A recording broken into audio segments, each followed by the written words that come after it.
Vaig decidir escriure des de la vivència i l'experiència per fer tot un trajecte des del més corporal, emocional, cap al que és polític, és a dir, cap a allò que repercuteix de la meva vivència en la societat.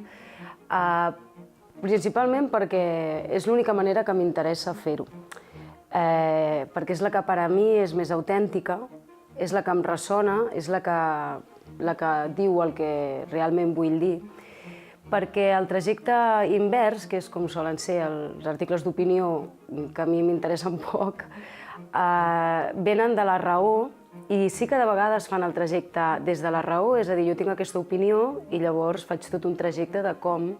aquesta opinió s'encarna en la vivència, en el cos i com ho visc, que és a partir dels ideals.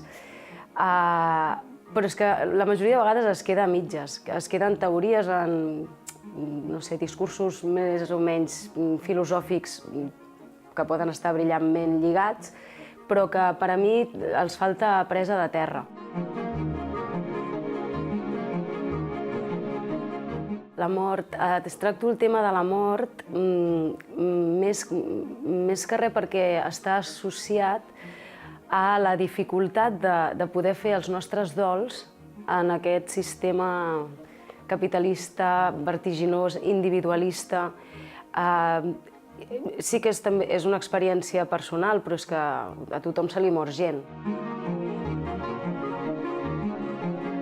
Hi hagi una transformació política en les vivències del dol i de la mort actualment, en el nostre sistema, perquè crec que provoca molt de dolor emocional,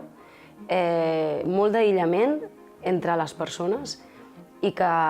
va totalment en contra del que creiem que hauria de ser la societat de les cures i de la vida en el centre. És a dir, una societat en què les persones no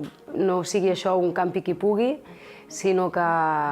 les experiències s'acompanyin, se sostinguin, i això no té res a veure amb tenir més amics o menys amics, perquè això també és una situació de privilegi moltes vegades, sinó que qualsevol persona sàpiga que té una societat al voltant que és prou sana, prou solidària, prou bé per sostenir-la en processos dolorosos com són el dol i l'acompanyament de les malalties.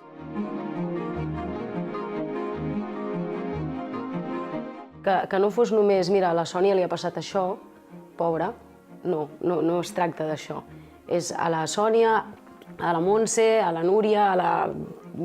la veïna de dalt, al senyor Benet que cuida la seva dona malalta d'Alzheimer i té ja prop de 80 anys i la cuida tot sol. Tot això és un drama. És un drama que ha de tenir solucions polítiques. És a dir, que ha de ser una qüestió d'estat, igual que la violència masclista també hauria de ser una qüestió d'estat. I per això tracto la mort, per als processos de dol i els acompanyaments de malalties, perquè voldria que es pogués transformar